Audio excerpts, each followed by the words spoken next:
Before I share with you some what I do knows, I want to talk with you about what I don't know. All right, I have two older brothers. One was in high school in the early 1970s, and this was a time when a high school GED got you a job, all right, and a college degree was exemplary. My other brother, Pat, was in high school in the early 80s, and by this time, the GED wasn't enough to guarantee employment. You needed a college degree, and if you got one, you had a pretty good chance of getting the kind of job that you wanted after you graduated. Now me, I graduated high school in 1988, got my college degree in 1993, and that college degree in 93 did not mean as much. It was not a ticket, it was not a voucher, it was not a free pass go to anything. So I asked the question, what does your college degree mean? It means you got an education. It means you have more knowledge in a specific subject, vocation. It means you may have more expertise in what your degree is in. But what's it worth? In the job market, out there today, we know the market for college graduates is more competitive now than ever. Now, some of you already have a job lined up. You've got a path where today's job is going to become tomorrow's career. But for most of you, the future is probably still pretty fuzzy. And you don't have that job that directly reflects the degree you just got. Many of you don't even have a job at all. Think about it. You've just completed your scholastic educational curriculum in life, the one that you started when you were 5 years old in kindergarten, up until now, and your future may not be any more clear than it was 5 years ago. You don't have the answers, and it's probably pretty damn scary. And I say that's okay, because that is how it is. This is the reality that many of you are facing. This is the world that we live in.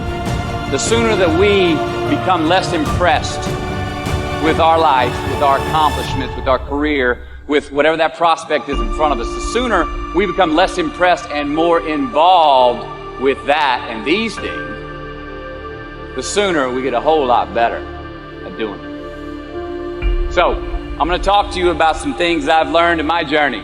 Most from experience, some of them I heard in passing, many of them I'm still practicing, but all of them I do believe are true. Now, they may be truths to me, but don't think that that makes them mine, because you cannot own a truth.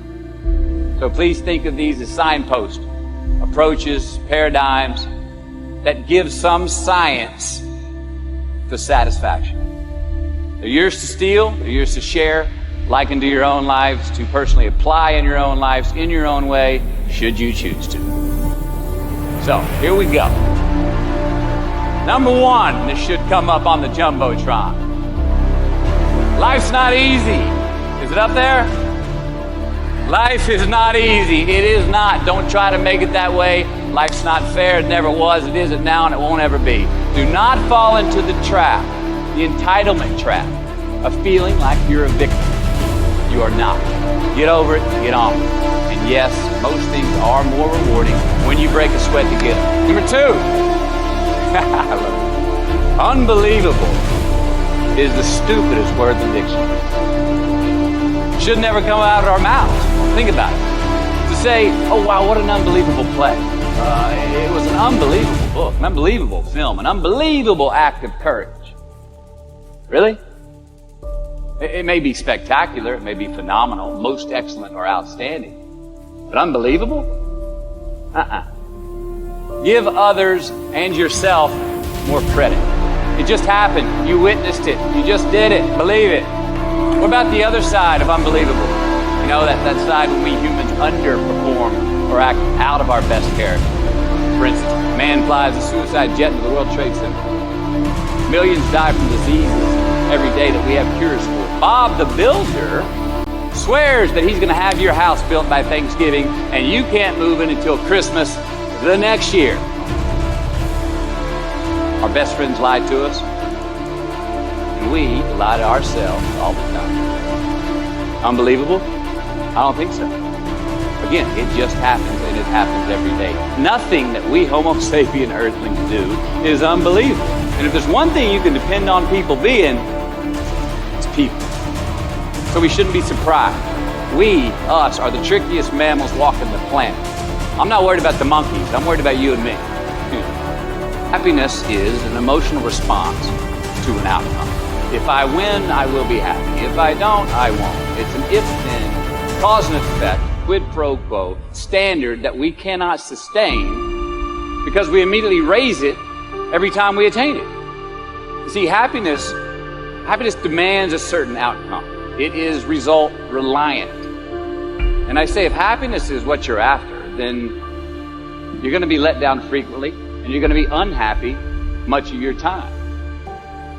Joy, though, joy is a different thing. It's something else. Joy is not a choice. It's not a response to some result. It's a constant. Joy is the feeling that we have from doing what we are fashioned to do, no matter the outcome. Now, personally, as an actor, I started enjoying my work and literally being more happy when I stopped trying to make the daily labor a means to a certain end. For example, I need this film to be the box office success. I need my performance to be acknowledged. I need the respect of my peers. All those are reasonable aspirations, but the truth is, as soon as the work, the daily making of the movie, the doing of the deed became the reward in itself for me, I got more box office, more accolades and respect than I ever had before. See, joy is always in process. It's under construction. It is in constant approach, alive and well in the doing of what we're fashioned to do and enjoying. Number 4, define success for yourself. Now check this out. I'm in south of New Orleans a few years ago, and I went to a voodoo shop. And they had this wooden partition against the wall with these columns. And in these columns were all these vials of these magic potions, right? And the headings above each potion defining what they would give you were things like fertility, health, family, legal health, energy, forgiveness, money. Guess which column was empty? Money. Somebody please tell me where else you're going to have this much fucking fun? Let's admit it. Money is king today. It's what makes the world go round. It is success. The more we have, the more successful we are, right? Now, I would argue that our cultural values have even been financialized. Humility is not the vogue anymore. It's too passive. It's a get rich quick on the internet, richest 15 minutes of fame world that we live in, and we see it every day. But we all want to succeed, right? So the question that we got to ask ourselves is what success is to us, what success is to you. Is it more money? That's fine. I got nothing against money. Maybe it's a healthy family. Maybe it's a happy marriage. Maybe it's to help others, to be famous, to be spiritually sound, to leave the world a little bit better place than you found it. Continue to ask yourself that question. Now, your answer may change over time, and that's fine. But do yourself this favor.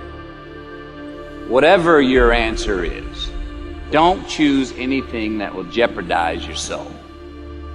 Prioritize who you are, who you want to be, and don't spend time with anything that antagonizes your character.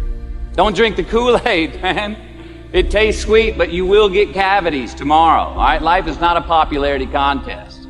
Be brave, take the hill, but first answer that question, what's my hill? So, how do I define success? For me, myself. Well, for me, it's a measurement of 5 things. We got fatherhood. We got being a good husband. We got my health, mind, body, and spirit. We got career, and we got friendships. These are what's important to me in my life right now. So I try to measure these 5 things each day. I check in with them. I like to see whether or not I'm in the debit section or the credit section with each one. Am I in the red or am I in the black? You follow? For instance, sometimes say my career's rolling. All right, it's way up here in the black, but I see how my relationship with my wife maybe could use a little bit more of my attention. I got to pick up the slack on being a better husband. Get that one out of the red. Or say my spiritual health could use some maintenance. It's down here, but hey, man, my friendships and my social life, they're in high gear, right? I got to recalibrate. Checks and balances. I got to go to church. Remember to say thank you more often. Something. But I got to take the tally because I want to keep all 5 in healthy shape. And I know that if I don't take care of it, if I don't keep up maintenance on them, one of them is going to get weak, man. It's going to dip too deep into the debit section. It's going to go bankrupt. It's going to get sick, die. So first, we have to define success for ourselves. And then we have to put in the work to maintain it. Take that daily tally. Tend our garden. Keep the things that are important to us in good shape. I mean, let's admit it. We've all got two wolves in the soup. A good one and a bad one. They both want to eat. Best I can tell, we just got to feed that good one a little more than the other. Here we go. Number 5. Don't leave crumbs. And the beauty of delayed gratification. So what are crumbs? Well, the crumbs I'm talking about are the choices that we make that make us have to look over our shoulder in the future. You didn't pay that guy back the money that you owed him, and tonight you just saw him 3 rows behind you. Shit. You slept around on your spouse and you just found out that tomorrow she and the lady you're having an affair with are going to be at the same PTA meeting. Shit again. You drank too much last night. You're too hungover to drive your son to his 8 a.m. Saturday morning baseball practice. These are the crumbs. They come in the form of regret, guilt, and remorse. You leave crumbs today, they will cause you more stress tomorrow, and they disallow you from creating a customized future in which you do not have to look over your shoulder. So let's flip the script.